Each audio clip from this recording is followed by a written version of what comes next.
Brigadir Nur Hadi di tangan dua anggota polisi yang merupakan atasan korban kian memanas. Kuasa hukum salah seorang tersangka menyebut alasan penahanan terhadap Kompol IMY tidak kuat dan harus dievaluasi.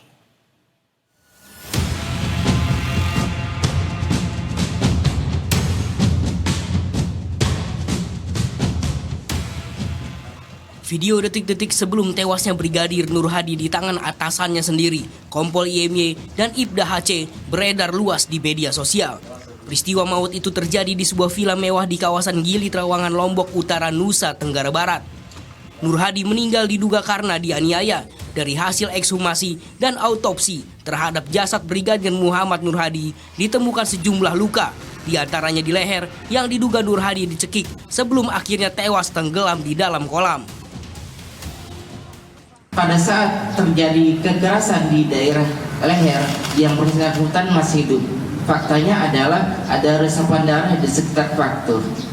Kemudian yang bersangkutan ada di air dan itulah yang kemudian mengakhiri hidupnya, yaitu adanya inspirasi air ke dalam saluran nafasnya yang kemudian bisa mengalir sampai diaturnya sampai ke sumsum tulang, otak, ginjal dan seterusnya.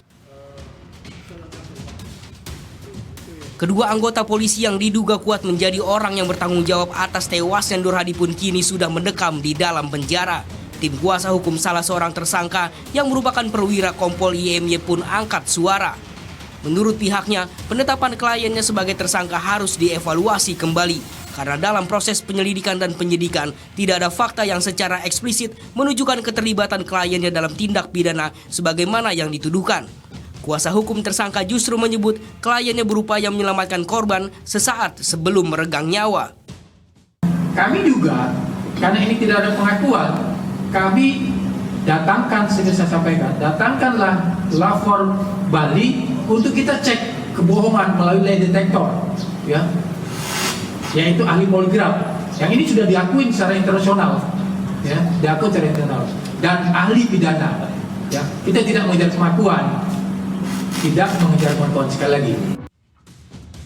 Di sisi lain, pihak di Reskrim Polda NTB menjelaskan penahanan terhadap semua tersangka dalam kasus ini sudah sesuai dengan prosedur dan hukum yang berlaku.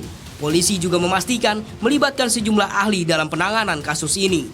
Sebelumnya Brigadir Muhammad Nur Hadi ditemukan tewas di dasar kolam di sebuah villa tempatnya menginap bersama Kompol IMY dan Ibda HC di Gili Trawangan pada April lalu. Kasus ini menambah panjang rekam jejak kasus polisi bunuh polisi di Indonesia. Tim Liputan Berita 1.